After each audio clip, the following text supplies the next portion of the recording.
What is the secret to unlocking your full potential? What makes your idols any different than you? How do you become the person you've always wanted to be in life?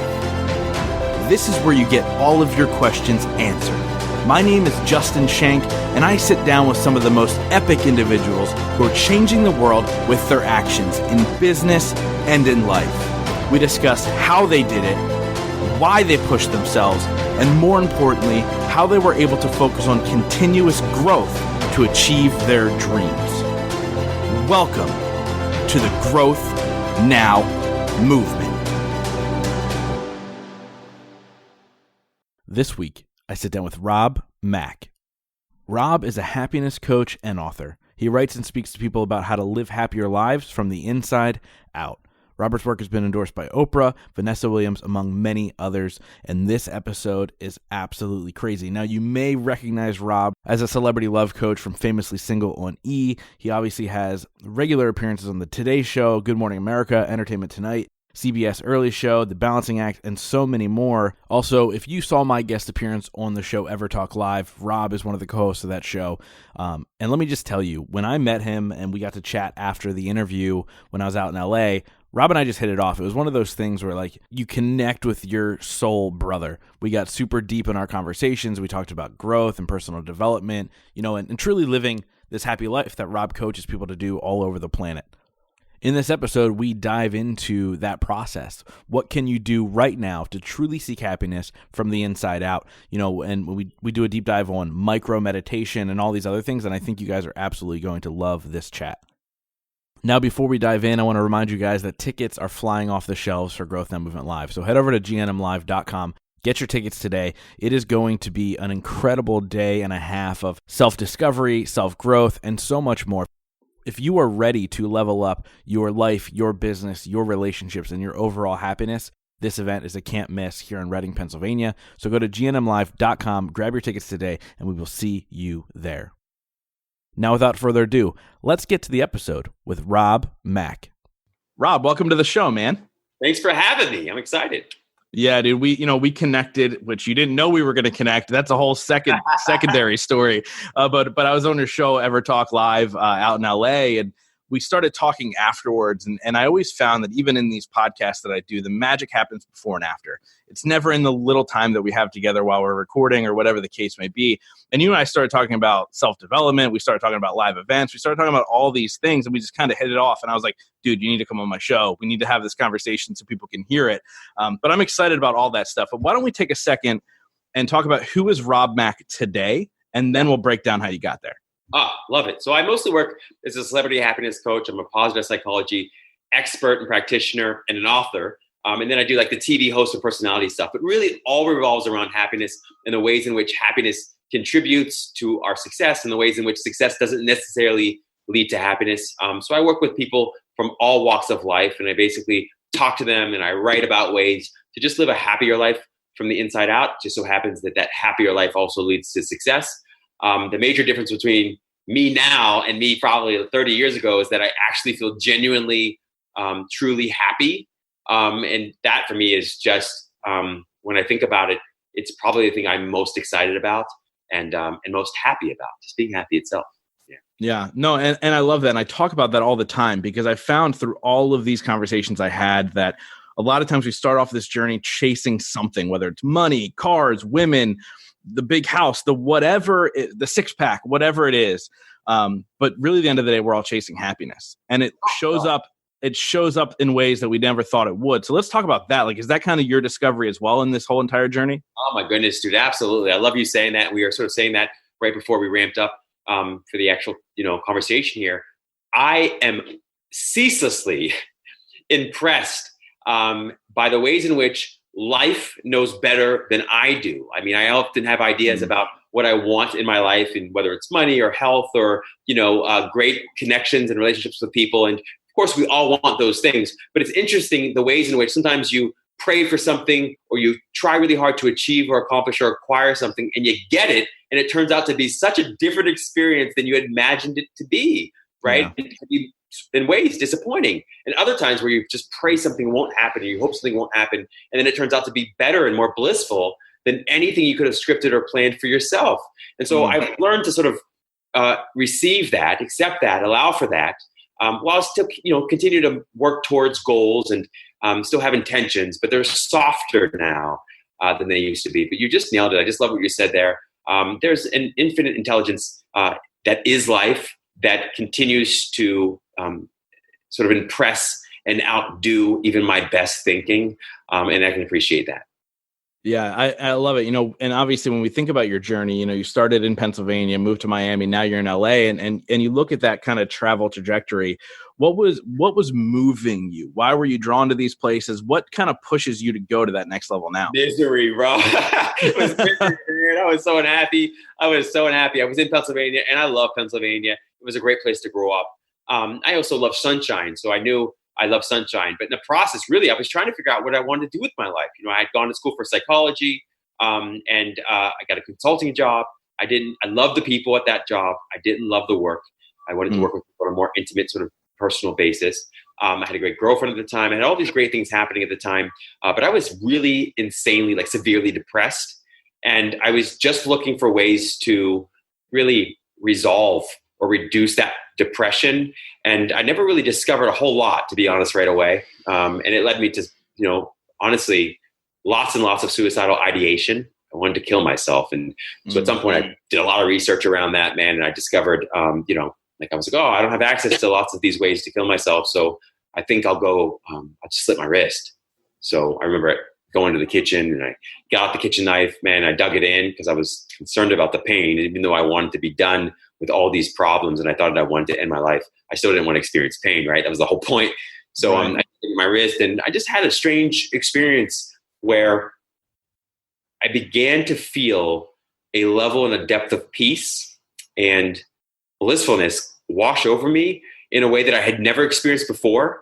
And despite none of my objective external or outer conditions changing at all, it was just something I felt, despite things being just as great or just as bad, as depending on how you perceive it, as ever.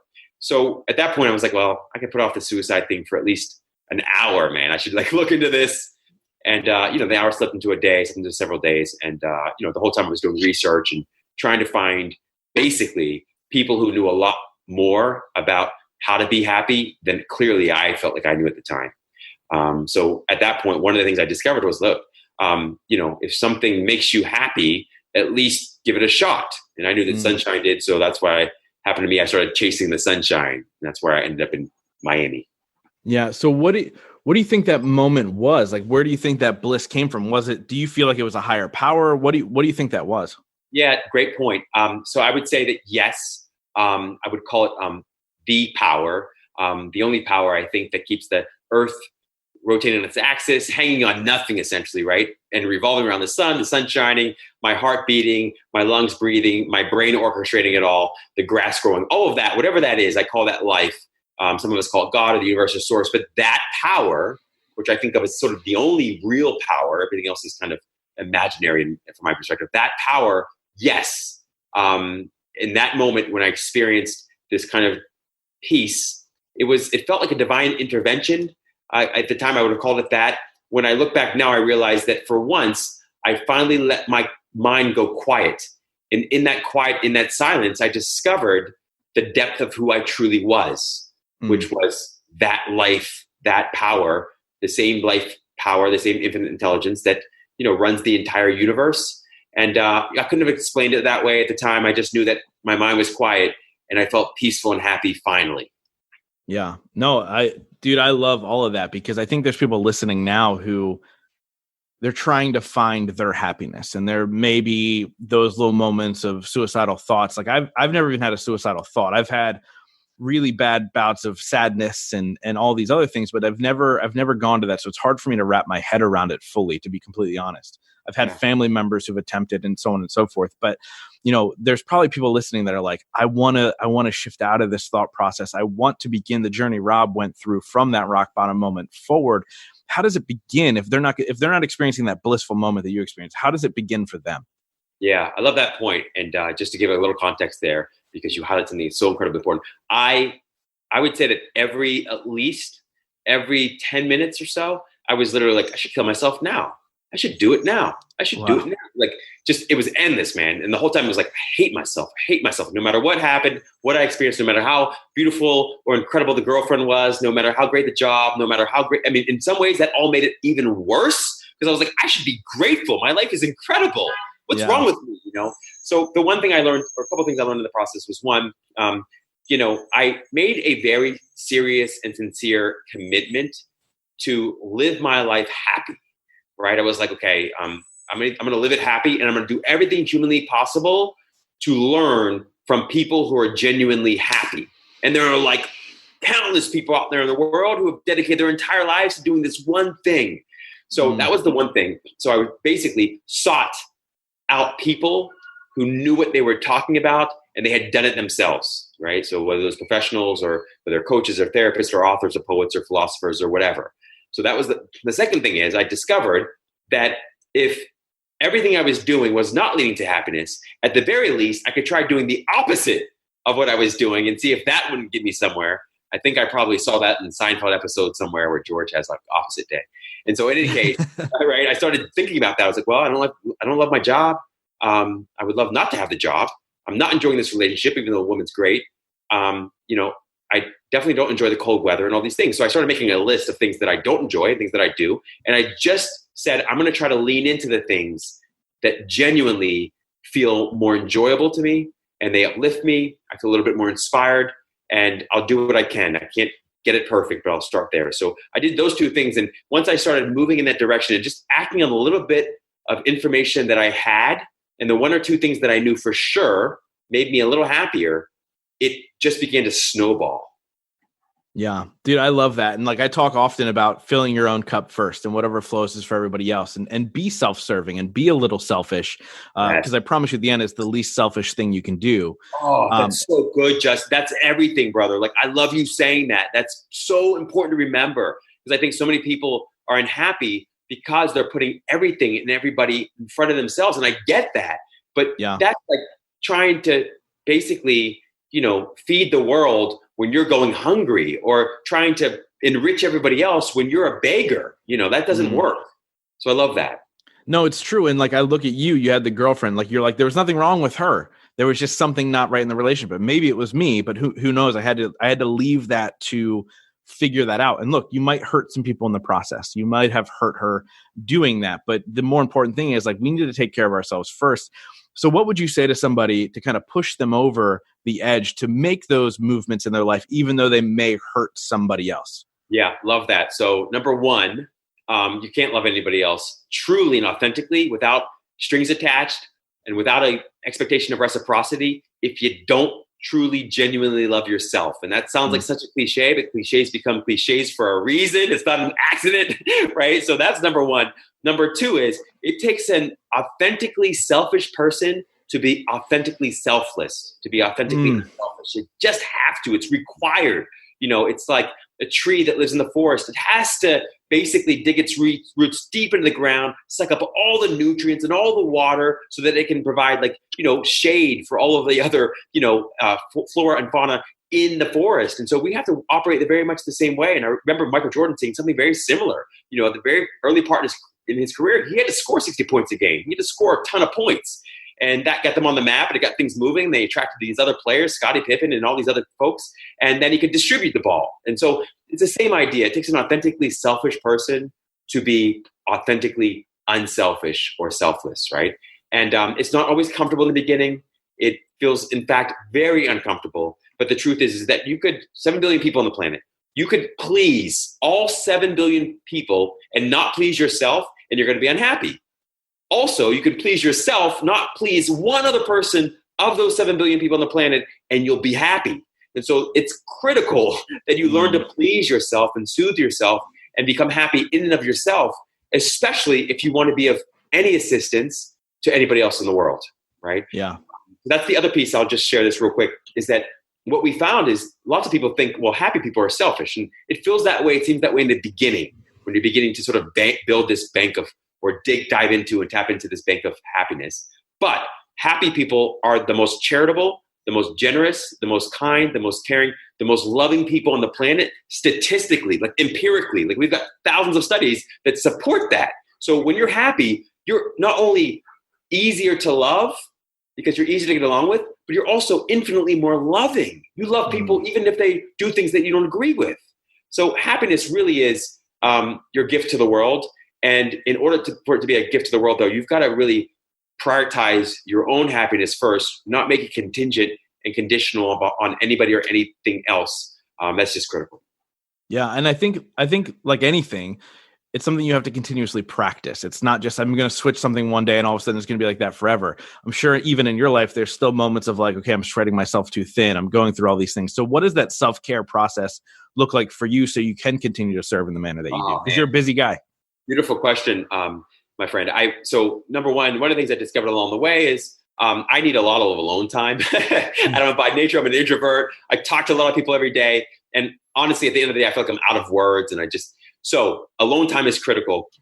Also, but the first thing I do in the morning, I wake up and I meditate first, very first thing, because it's easiest to meditate or quiet your mind when it's already pretty quiet. So when you're in that alpha theta brainwave state, when you first wake up in the morning, that's when it's easiest. And if you practice when it's easy, it'll become easy even when it seems hard, right? So it becomes automatic. So that's the second thing I do is after that, I start to read something. I read something that's positive, that's life-affirming, that's uplifting, that's confidence-building and faith-building. So third, I then go to the gym. Like for me, working out is just so critical to maintaining my own subjective well-being. It's just crucial. I mean, going to the gym or exercising or being active is the equivalent for 30 minutes is the equivalent of taking an antidepressant like Prozac. I mean, it's that powerful of an effect on your psychological and emotional well-being, on your happiness. So those are the three things that I absolutely need every single day to just maintain sort of that level of happiness that makes me feel like me. Yeah, no, I love that. And so the one thing I've realized in the conversations that we've had is you're extremely well read. Like you were naming these books. I'm like, nope, never heard of it. Yeah, haven't read that one. It takes one to know one, and only you can recognize that because you are that light, and you are well read. Yeah, thank you. I appreciate that. But like, I'm going to ask you the most cliche question that I don't ask anybody because it's so cliche. But like, what are the books that started to serve you the most? Like, what are your go-to one or two that you say, this is a can't miss? Yeah, dude, this is why I love conversations with you. This is what I do right away. It's just incredible. There's like just a soul connection with you. So one of the first books I discovered was a book called Ask and It Is Given. In fact, before that, actually, so Abraham Hicks, love Abraham Hicks. And I was working at the consulting company. I have a very good friend. He was a partner of the company. At the time, I didn't know him. I just knew that he was a partner. I was an analyst. I should do everything I can to be quiet around him because he's a poor guy. I'm nobody. And so I remember at some point in time, probably the first week into that job, he said, hey, Rob, you got a couple of minutes? I want to talk to you. I'm like, oh, definitely laid off, definitely fired. So he took me aside and said, hey, there's a book I think you might be interested in. Check it out. So he gives me the title and I go look it up and I find out it seems like it's a children's book. Okay. It was like, and I was like, this guy thinks I am the slowest person by far, and I'm probably fired as well. So anyway, I pick up the book, start reading it. It's Abraham Hicks. And they wrote these books that are sort of written like for children, but they're also written for adults. And so I started with Abraham Hicks, and it was so incredibly helpful because I came from an incredibly religious upbringing, and I had a knee-jerk reaction against that religion, and that made it very difficult for me to sort of embrace the wisdom and the pearls that existed in that religious space. And so Abraham Hicks was great because they sort of bridged this gap between some of the stuff I knew from psychology and some of the stuff I was aware of in the spiritual world. In self-help and personal development. So I started there, and then that led me to everybody. I mean, honestly, like Marianne Williamson and Emmett Fox and Ernest Holmes. And then I'd read, of course, Tony Robbins. I listened to all of his stuff. And then at a certain point in time, it led me to more teachers of non-duality. So teachers of non-duality mostly talk about not thinking. So positive thinking is great. Productive and constructive thinking is great. And at some point, it gets exhausting because you're like, oh man, like this is great. I'm thinking more positively, but it still feels like an insane amount of work all the time just to maintain this positive thinking sort of mindset. So eventually I discovered folks that said, hey, you don't have to work so hard. You can just breathe, not think, and experience even more happiness and peace and love and even success. And so that was teachers like Ramana Maharshi, and I read the Tao Te Ching, Lao Tzu, Stephen Mitchell's interpretation. I read so many folks like that. Rupert Spira, he's great. Eckhart Tolle. Yeah, dude, all amazing. And so it's so funny that you started with what seemed like a children's book. I actually started with a book called Who Moved My Cheese. Yes. Yeah, I know that book. it's very much like a children's book. Like you literally have these characters and how they interact and all these things. But that's what began my process into self-development and understanding like, wow, I can read a book and almost have a mentor. Like that's the thing people don't realize. It's not just reading a book to read a book. It's so much deeper than that. Dude, you nailed it. Like people would ask me all the time, like, who's your best friends? And I would say Justin, and that's all true. And I would say that with those people, my best friends have always been dead authors, or some of them are alive, but most of them are dead, And I'm just like, man, the relationships I've had with these dead authors through their books and through their teachings, they don't know. They saved my life. They saved me from killing myself many, many, many times. They saved me from doing things that would otherwise created problems for other people probably too. When you just do stupid, silly things, I'll just go drinking, I'll go do drugs or whatever you think it is that's going to lead you to happiness. These teachers were like, no, there's a better way. There's a more blissful way. And it's available right here. Just keep reading. I was like, oh, okay. Get down with that.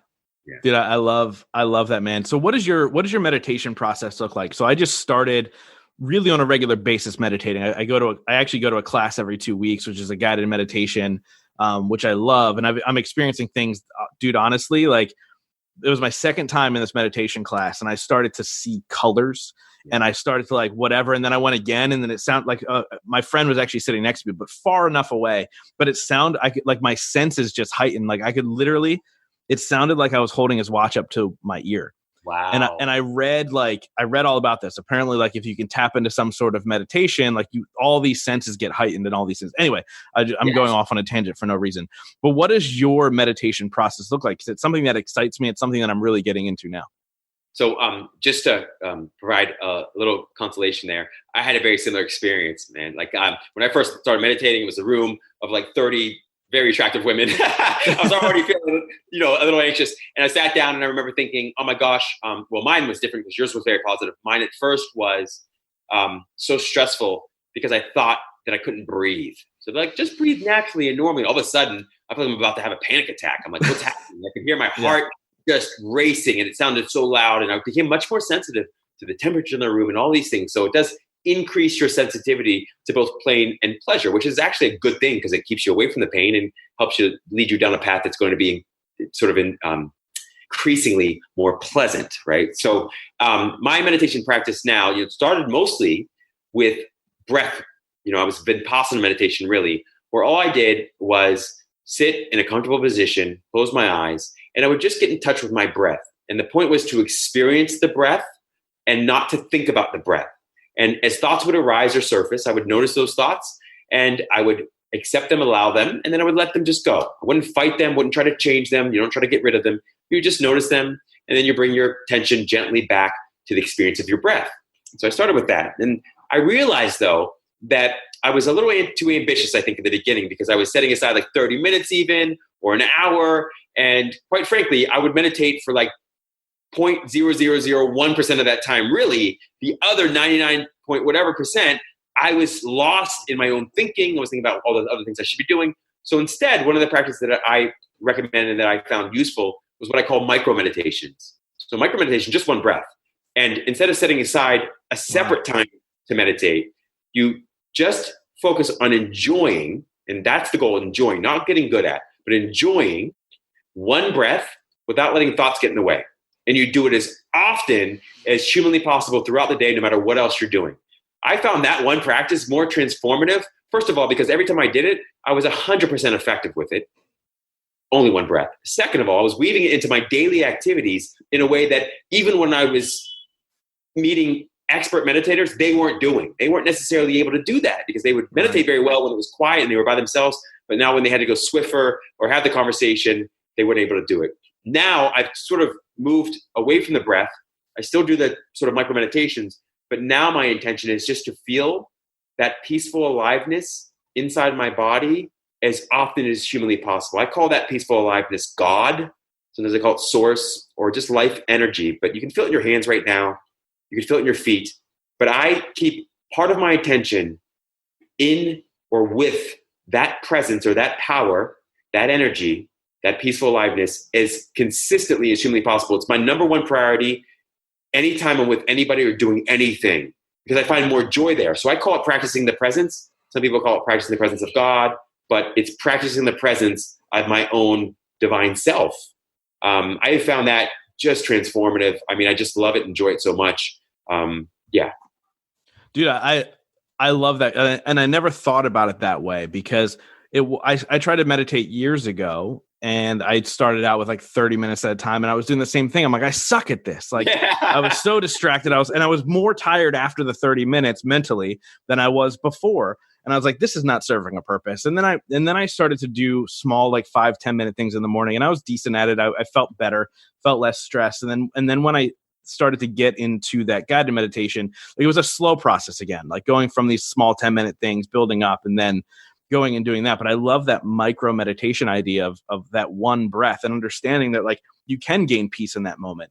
And with somebody like a schedule like yours, especially with interviewing people, like I'm fully aware of how mentally draining it is to sit down and actively listen to somebody and their story and what they're trying to say. Because sometimes you don't know what they're actually trying to say, and you have to get it out of them. And it can be a very, very mentally exhausting thing. And so if you're able to kind of work that in through your day, it's that constant rejuvenation. Oh, it's so good, man. Like, you nailed it. Like, I love you saying that. It's such a profound and poignant remark, because when I started coaching, I've been coaching probably for 20 years. I was having the experience at some point where I was finally getting business. You sort of pray and hope that you'll eventually be in demand enough that you can pay the bills. And you get to that place and you suddenly realize you have a different problem now. And then as people start to annoy you, like even your own clients, you're like sitting there, man. You're like, oh, are you kidding? We can't talk about broccoli again or shoelaces again. Let's get into the meat of it. But even then, you sometimes feel like, man, I'm exhausted. I can't. It's not their fault. It's me. And so at some point I realized, and it was through meditation that I kind of experienced it, was that, you think even with meditation that you're doing it, but it's actually being done through you. So meditation, the way I see it, is not something you do, it's something you are. Okay. And I had this experience when I was breathing, I was focused on the breath, that I was like, wait, I think I'm breathing, and I put so much work into breathing, but I'm actually being breathed. There's something that's breathing through me, for me, on my behalf, and I'm not doing it. I'm really just a witness and observer, a beholder of what's happening through me. And then I thought, and I had another insight, was like, wait, I'm not life. I'm not living life. Life is living me. I don't have a life. I am life. And again, I'm just observing. I'm witnessing. And so can I relax and rest in that knowingness, that knowledge, just rest in that? Really, it's no thought, and just be a witness and sort of observer. And so one of the things I've started doing, had to do with my clients, was do precisely what you said and what I said, which is just learning to relax into myself, rest in quote unquote God, which I consider my own divine self, by not thinking, just breathing. And instead of being this person who has to come up with great solutions and great answers, just be a space and an energy and a transparency for life, for God or source, to sort of work and flow through me instead. And all of a sudden I was like, wow, I don't feel exhausted in the way that I did before. I was working way too hard at doing all the wrong things. And when I really just needed to be there and be present and practice the presence itself, things got so much better. And I started coming up with much more creative ideas and solutions too. Yeah, dude, I love all that stuff. So how important is meditation to not only yours, but also your clients' happiness and their journey through it? Oh, it's everything, man. I don't think I've ever discovered anything that's more effective or efficient or even more enjoyable. I mean, especially when you make it a point to enjoy it. I can't imagine anything else, because really we think we have all these problems, and it may seem that way on the outside. We always want these things. And really the problem, it's the problem we think is the problem is never the problem. The real problem is that we think we have a problem. The problem is that we're thinking, we're overthinking, and it's really, it's hard to see that without the experience of meditation. It's hard to see that what you think is a movie is just is actors pretending, and we don't have to buy into the drama of everything that happens in our life. We don't have to buy in the drama of somebody getting upset at us. We don't have to buy into any of that. We can just simply be a witness or beholder, stay in that space of peaceful aliveness, breathe, and realize and recognize that whatever it is that we think we want, we already have infinite access to in the moment. So you can feel happy without trying. You can feel peace and love and success and all those things, feel abundance. And not just that, but when you do that, when you tap in, all of a sudden it starts being reflected from the outside. Like all of a sudden you're like, wow, opportunity comes along that you never thought would come along. And it only came along because you finally were able to chill out. Dude, that is so true. My moments of stress that I allow get to me. Whenever I'm in those, nothing is happening. And when I'm able to finally work my way out of those thoughts and those processes, everything starts to flow, right?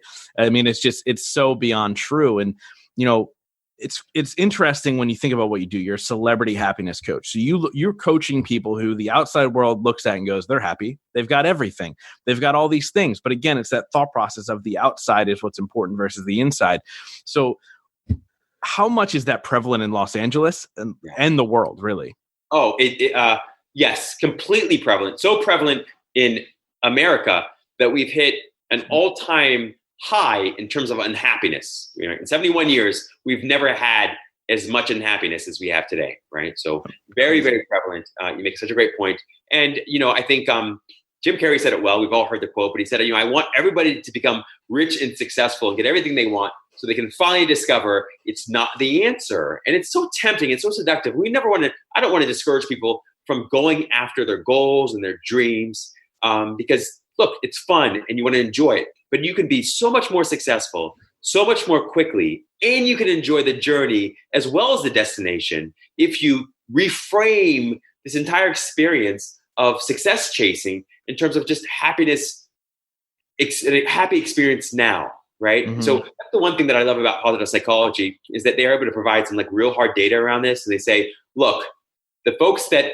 find a way to get happy without all the stuff they want, get the stuff they want more quickly, and they get more of it, right? And so the happiest people, they live longer, 6 to 7 years longer. They make about $600,000 to $700,000 more on average over the course of their entire lifetime.